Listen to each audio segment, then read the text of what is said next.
வணக்கம். தந்தையின் பாட்காஸ்ட் செய்திகளை வாசிப்பது அஞ்சலி. முதலில் தலைப்புச் செய்திகள். சென்னையில் அமைச்சர் செந்தில் பாலாஜி இன்று அதிகாலையில் திடீர் கைது. அதிரடி சோதனைக்கு பின் அமலாக்கத்துறையினர் நடவடிக்கை. விசாரணைக்கு அழைத்து செல்லப்பட்ட அமைச்சர் செந்தில் பாலாஜிக்கு நெஞ்சுவலி. சென்னை ஓமந்தூரார் பன்னோக்கு அரசு மருத்துவமனையில் தீவிர சிகிச்சை பிரிவில் அனுமதி.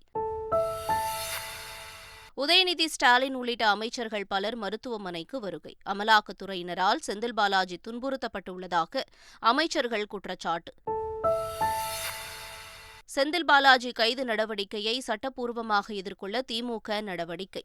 சட்ட வல்லுநர்கள் உள்ளிட்டோருடன் முதலமைச்சர் ஸ்டாலின் ஆலோசனை நடத்தியதாக தகவல். செந்தில் பாலாஜியின் உடல்நிலை குறித்து மருத்துவ அறிக்கை கேட்டுள்ளதாக தகவல். அடுத்த கட்ட நடவடிக்கைக்காக அமலாக்கத்துறையினர் காத்திருப்பு. தேசிய பாதுகாப்பு ஆவணங்களை சட்டவிரோதமாக கொண்டு சென்றதாக குற்றச்சாட்டு. அமெரிக்க முன்னாள் அதிபர் டொனால்டு டிரம்ப் நீதிமன்றத்தில் நேரில் ஆஜர். டிஎன்பிஎல் தொடரின் லீக் ஆட்டத்தில் சேப்பாக் சூப்பர் கில்லிஸ் அணி அபார வெற்றி. சேலம் ஸ்பார்டன்ஸ் அணியை 52 ரன்கள் வித்தியாசத்தில் வீழ்த்தியது. இனி விரிவான செய்திகள். அமைச்சர் செந்தில் பாலாஜியை அமலாக்கத்துறையினர் திடீரென கைது செய்தனர். சென்னையில் கிரீன்வே சாலையில் உள்ள அமைச்சர் செந்தில் பாலாஜியின் இல்லத்தில் நேற்று காலை 8 மணிக்கு தொடங்கி அதிகாலை 2 மணி வரை அமலாக்கத்துறையினர் சோதனை நடத்தினர். பின்னர் அமைச்சர் செந்தில் பாலாஜியை அமலாக்கத்துறையினர் அவர்களது காரில் விசாரணைக்கு அழைத்து சென்றனர். அப்போது அமைச்சர் செந்தில் பாலாஜிக்கு நெஞ்சுவலி ஏற்பட்டதால் அவர் சென்னை ஓமந்தூரார் பன்னோக்கு மருத்துவமனைக்கு அழைத்து செல்லப்பட்டார். அவரை உள்ளே அழைத்து சென்ற அமலாக்கத்துறையினரும் மத்திய பாதுகாப்பு படையினரும் யாரையும் உள்ளே அனுமதிக்கவில்லை. இதனால் பெரும் பரபரப்பு ஏற்பட்டது. அமைச்சர் செந்தில் பாலாஜியை அழைத்து சென்றது தொடர்பாக அமலாக்கத்துறையினர் தரப்பில் எதுவும் தெரிவிக்கப்படவில்லை. இதனிடையே அமலாக்கத்துறையினர் தன்னை கைது செய்துள்ளதாக அமைச்சர் செந்தில் பாலாஜி தனது மனைவி, சகோதரர், உதவியாளர் உள்ளிட்டோரிடம் கூறியதாக தகவல் வெளியானது. இந்நிலையில் அமைச்சர் செந்தில் பாலாஜி கைது செய்யப்பட்டிருப்பதாக இரவே அவரது சகோதரரிடம் அமலாக்கத்துறையினர் தொலைபேசி மூலம் தெரிவித்ததாகவும் தகவல் வெளியாகியுள்ளது. ஓமந்தூரார் அரசு பன்னோக்கு மருத்துவமனையில் தீவிர சிகிச்சை பிரிவில் அனுமதிக்கப்பட்டுள்ள அமைச்சர் செந்தில் பாலாஜியை பார்க்க அமைச்சர்கள் உதயநிதி ஸ்டாலின், மா. சுப்பிரமணியன், சேகர் பாபு, ஏவா வேலு, ரகுபதி நேரில் வந்தனர். மருத்துவமனையில் செந்தில் பாலாஜியை சந்தித்த அமைச்சர் உதயநிதி ஸ்டாலின் ஒன்றிய அரசின் உருட்டல் மிரட்டலுக்கெல்லாம் திமுக அஞ்சாது என்றும் தெரிவித்தார். சட்டப்படி சந்திப்போம். இந்த பாரதிய ஜனதா அரசுடைய, ஒன்றிய அரசுடைய இந்த உருட்டல் மிரட்டலுக்கெல்லாம் திராவிட முன்னேற்ற கழகம் அஞ்சாது. பின்னர் செய்தியாளர்களிடம் பேசிய சட்டத்துறை அமைச்சர் ரகுபதியும் அமலாக்கத்துறையினர் அமைச்சர் செந்தில் பாலாஜியை துன்புறுத்தியதாகவும் இதற்கு காரணமானவர்கள் நீதிமன்றத்தில் பதில் சொல்ல வேண்டும் என்றும் தெரிவித்தார். ஒரு தனி மனிதனை குறிவைத்து டார்ச்சர் செய்து துன்புறுத்தியது, அச்சுறுத்தியதான் இந்த சம்பவம் நடந்திருக்கிறது. காலையிலிருந்து நள்ளிரவு 2:15 மணி வரைக்கும் இந்த தொடர்ந்த அமலாக்கத்துறை தன்னுடைய சோதனையை தொடர்ந்து ஒருத்தரை மன உளைச்சலுக்கும் அவர் மன நிம்மதி இல்லாமல் இருப்பதற்கும் ஆளாக்கியிருக்க வேண்டிய அவசியமில்லை. இது முழுக்க முழுக்க மனித உரிமையை மீறிய செயலாகும். அமைச்சர் செந்தில் பாலாஜி மருத்துவமனையில் அனுமதிக்கப்பட்டுள்ள நிலையில் அவர் கைது செய்யப்பட்டுள்ளாரா என்று தெரியவில்லை என செந்தில் பாலாஜியின் வழக்கறிஞர் NR இளங்கோ தெரிவித்திருக்கிறார். ஓமாந்தூரார் அரசினர் மருத்துவமனையில் கொண்டு வந்து அனுமதித்திருக்கிறார்கள்.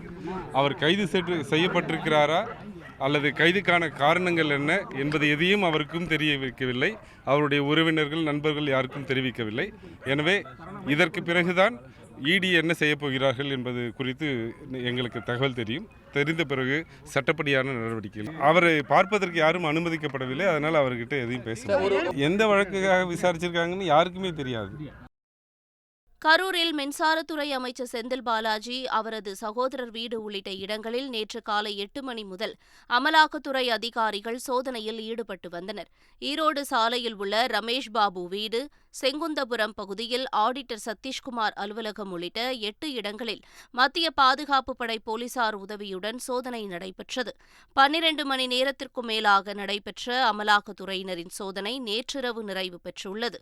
இதேபோல அமைச்சர் செந்தில் பாலாஜியின் முன்னாள் உதவியாளர் புகழூர் செந்தூர் நகர் பகுதியைச் சேர்ந்த கார்த்திக் என்பவரின் வீட்டில் நடைபெற்ற அமலாக்கத்துறை சோதனை நேற்று மாலை 6 மணி அளவில் நிறைவடைந்தது.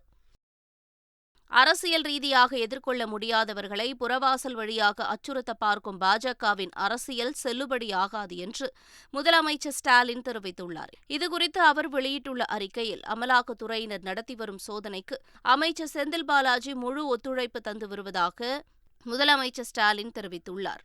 இந்த நிலையில் தலைமைச் செயலகத்தில் அமைச்சரது அறையில் சோதனை நடத்த வேண்டிய தேவை என்ன என்றும் முதலமைச்சர் ஸ்டாலின் கேள்வி எழுப்பியுள்ளார். இதன் மூலம் விசாரணை அமைப்பானது அரசியல் உள்நோக்கத்துடன் செயல்படுவதே எடுத்துக்காட்டுகிறது என்று முதலமைச்சர் ஸ்டாலின் கூறியுள்ளார். அரசியல் ரீதியாக எதிர்கொள்ள முடியாதவர்களை இதுபோன்ற புறவாசல் வழியாக அச்சுறுத்த பார்க்கும் அரசியல் செல்லுபடியாகாது என்பதை பாஜக தலைமை உணர வேண்டும் என்றும் உணர்வதற்கான காலம் நெருங்கி வருவதாகவும் முதலமைச்சர் ஸ்டாலின் கூறியுள்ளார்.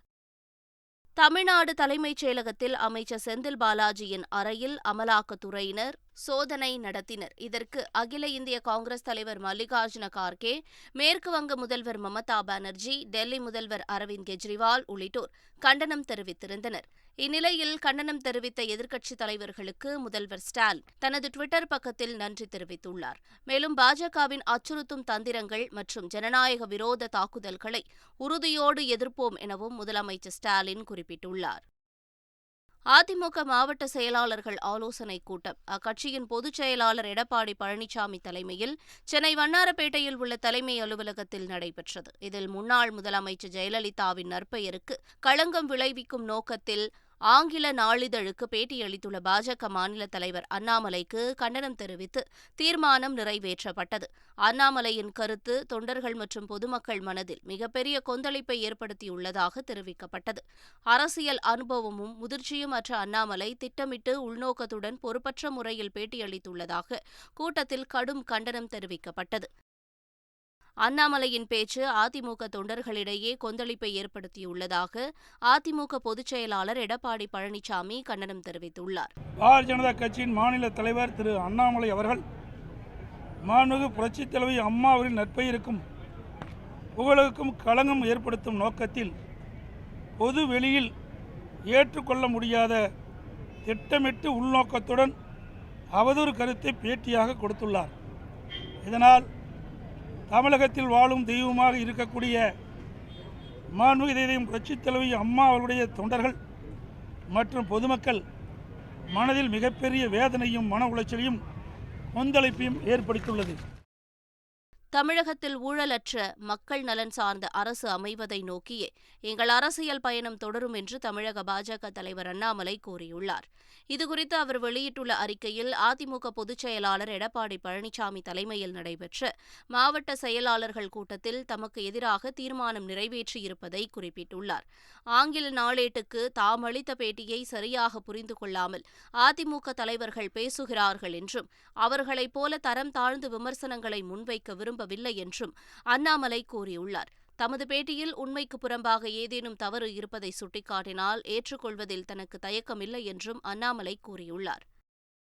நீட் தேர்வில் சிறப்பாக பரிணமித்து தலைசிறந்த மதிப்பெண்களை பெற்ற பிரபஞ்சன் உள்ளிட்டோருக்கும் தேர்வில் வெற்றி பெற்ற தமிழ்நாட்டைச் சேர்ந்த மாணவர்களுக்கும் தமது மனமார்ந்த வாழ்த்துக்கள் என்று ஆளுநர் RN ரவி தெரிவித்துள்ளார். அவர்களின் வெற்றிக்கு மகத்தான பங்களிப்பை வழங்கிய அவர்களது பெருமைமிகு பெற்றோர் மற்றும் ஆசிரியர்களுக்கும் தனது வாழ்த்துக்களை தெரிவிப்பதாகவும் ஆளுநர் RN ரவி கூறியுள்ளார். நீட் தேர்வில் சாதனை படைத்துள்ள தமிழக மாணவர்களுக்கு புதுச்சேரி துணைநிலை ஆளுநர் தமிழிசை சவுந்தரராஜன் வாழ்த்து தெரிவித்துள்ளார். இதுகுறித்து அவர் வெளியிட்டுள்ள செய்திக்குறிப்பில், நீட் தேர்வில் முதலிடம் பெற்று சாதனை படைத்த தமிழகத்தைச் சேர்ந்த மாணவன் பிரபஞ்சனுக்கும் முதல் 10 இடங்களுக்குள் 4 இடங்களை பிடித்து தமிழகத்திற்கு பெருமை சேர்த்த மாணவர்களுக்கும் எனது மனமார்ந்த வாழ்த்துக்களை தெரிவித்துக் கொள்வதாக குறிப்பிட்டுள்ளார். நீட் தேர்வில் விழுப்புரம் மாவட்டத்தைச் சேர்ந்த பிரபஞ்சன் தேசிய அளவில் முதலிடம் பிடித்த நிலையில் தங்களது மகன் முதல் மதிப்பெண் எடுத்தது மகிழ்ச்சி அளிப்பதாக பிரபஞ்சனின் பெற்றோர் தெரிவித்துள்ளனர். ரொம்ப சந்தோஷமா இருக்கு சார், சொல்றதுக்கே வார்த்தை இல்லை. ரொம்ப ரொம்ப ரொம்ப ரொம்ப ரொம்ப சந்தோஷமா இருக்கு, சொல்றதுக்கே வார்த்தை இல்லை. ரொம்ப ஆனந்தமா இருக்கு. மயிலாடுதுறை அருகே இருவர் உயிரிழந்த சம்பவத்தில் மதுவில் சைனைடு கலந்து கொடுத்து கொலை செய்யப்பட்டதாக மாவட்ட ஆட்சியர் தெரிவித்துள்ளார். மங்கநல்லூரை அடுத்த தத்தங்குடி கிராமத்தில் பழனி குருநாதன் மற்றும் பூராசாமி ஆகிய 2 பேர் டாஸ்மாக் மதுபானம் அருந்தியதில் நேற்று உயிரிழந்ததாக உறவினர்கள் குற்றம் சாட்டினர். இந்நிலையில் இதுகுறித்து விளக்கம் அளித்துள்ள மயிலாடுதுறை மாவட்ட ஆட்சியர், தடயவியல் துறை பரிசோதனை அறிக்கையின்படி உயிரிழந்தவர்களின் ரத்தத்தில் சயனைடு கலந்திருப்பது கண்டறியப்பட்டுள்ளதாகவும், இதன் பின்னணியில் பழனி குருநாதனின் சகோதரர்கள் பாஸ்கர், மனோகர் ஆகிய இருவரும் மதுவில் சயனைடு கலந்து கொடுத்து கொலை செய்ததும் தெரியவந்துள்ளதாகவும் கூறியுள்ளார். மேலும் உடற்கூற அறிக்கையில் சயனைடு கலந்திருப்பது உறுதி செய்யப்பட்டுள்ளதாகவும், இருவரையும் போலீசார் கைது செய்து மேல் விசாரணை நடத்தி வருவதாகவும் மாவட்ட ஆட்சியர் தெரிவித்திருக்கிறார். மயிலாடுதுறை அருகே 9 வயது சிறுவனுக்கு மது ஊற்றி கொடுத்ததாக கூறி சிறுவனின் பெற்றோர் காவல் நிலையத்தில் புகார் அளித்துள்ள சம்பவம் பரபரப்பை ஏற்படுத்தியுள்ளது. சித்தர்காடு கிராமத்தில் 9 வயது சிறுவனுக்கு இளைஞர் ஒருவர் மது ஊற்றி கொடுத்ததாக கூறப்படுகிறது. இதில் சிறுவன் மயக்கமடைந்ததாக கூறப்படும் நிலையில் அதே பகுதியைச் சேர்ந்த அறிவழகன் என்பவர் தனது மகனுக்கும் மற்றொரு சிறுவனுக்கும் மது ஊற்றி கொடுத்ததாக பாதிக்கப்பட்ட சிறுவனின் பெற்றோர் காவல் நிலையத்தில் புகார் அளித்துள்ளனர். முன்னதாக மயக்க நிலையில் இருந்த சிறுவனுடன் பெற்றோர் காவல் நிலையம் வந்தபோது போலீசார் சிறுவனை மருத்துவமனைக்கு அனுப்பி வைத்தனர். தமிழ்நாடு மற்றும் புதுச்சேரியில் 20 இடங்களில் 100 டிகிரி ஃபாரன்ஹீட்டை தாண்டி வெயில் வாட்டி வதைத்தது. அதிகபட்சமாக சென்னை நுங்கம்பாக்கத்தில் 105.08 டிகிரி ஃபாரன்ஹீட் வெப்பம் பதிவானது. இதேபோல பரங்கிப்பேட்டையில் 104.54 டிகிரியும், புதுச்சேரியில் 103.46 டிகிரியும், தொண்டியில் 103.28 டிகிரியும் வெப்பம் பதிவாகியுள்ளது. திருத்தணியில் 103.1 டிகிரியும், மதுரை விமான நிலையத்தில் 102.92 டிகிரியும், திருச்சியில் 102.74 டிகிரியும் வெயில் வாட்டி வதைத்துள்ளது. இதேபோல வேலூர், கடலூர், ஈரோடு மற்றும் கரூர், பரமத்தி, திருப்பத்தூர், தூத்துக்குடி மற்றும் நாகை, நாமக்கல், தஞ்சை, தர்மபுரி உள்ளிட்ட இடங்களில் 100 டிகிரிக்கு மேல் வெப்பநிலை பதிவானது. தமிழகத்தின் பல்வேறு பகுதிகளில் கனமழை கொட்டி தீர்த்தது. கொடைக்கானல் சுற்றுவட்டார பகுதிகளில் கனமழை பெய்தது. காஞ்சிபுரம் மாவட்டம் ஸ்ரீபெரும்புதூர் சுற்றுவட்டார பகுதியில் இடிமின்னலுடன் கனமழை பெய்தது. நாமக்கல் மாவட்டம் ராசிபுரத்தில் கனமழை கொட்டி தீர்த்தது. ஈரோடு மாவட்டம் சத்தியமங்கலம் பகுதியில் பரவலாக மழை பெய்தது. இதேபோல பல்வேறு ஊர்களிலும் கனமழை பெய்தது.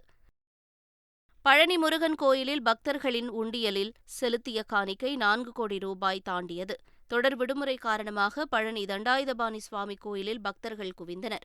இதனால் உண்டியல்கள் நிறைந்தன. இதையடுத்து உண்டியல்கள் எண்ணப்பட்டது. மொத்தமாக 4,14,12,524 ரூபாய் கிடைத்துள்ளது. 1,330 கிராம் தங்கமும் 16,832 கிராம் வெள்ளியும் மற்றும் வெளிநாட்டு கரன்சிகளும் உண்டியலில் காணிக்கையாக செலுத்தப்பட்டிருந்தன. TNPL தொடரின் லீக் ஆட்டத்தில் சேப்பாக் சூப்பர் கில்லிஸ் அணி 52 ரன்கள் வித்தியாசத்தில் அபார வெற்றி பெற்றுள்ளது.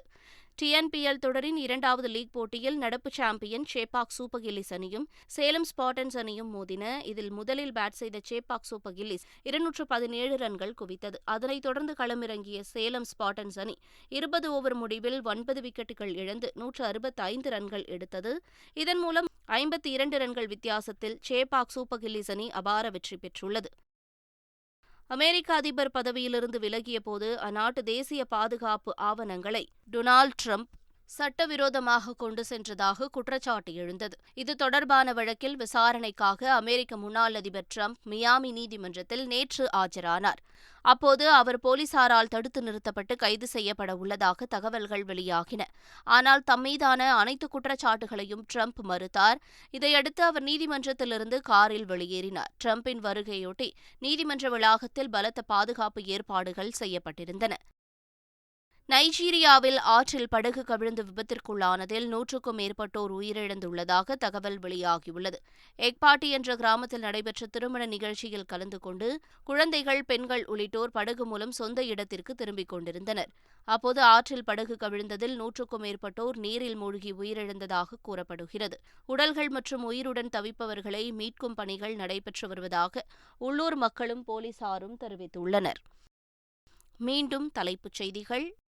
சென்னையில் அமைச்சர் செந்தில் பாலாஜி இன்று அதிகாலையில் திடீர் கைது. அதிரடி சோதனைக்கு பின் அமலாக்கத்துறையினர் நடவடிக்கை. விசாரணைக்கு அழைத்து செல்லப்பட்ட அமைச்சர் செந்தில் பாலாஜிக்கு நெஞ்சுவலி. சென்னை ஓமந்தூரார் பன்னோக்கு அரசு மருத்துவமனையில் தீவிர சிகிச்சை பிரிவில் அனுமதி.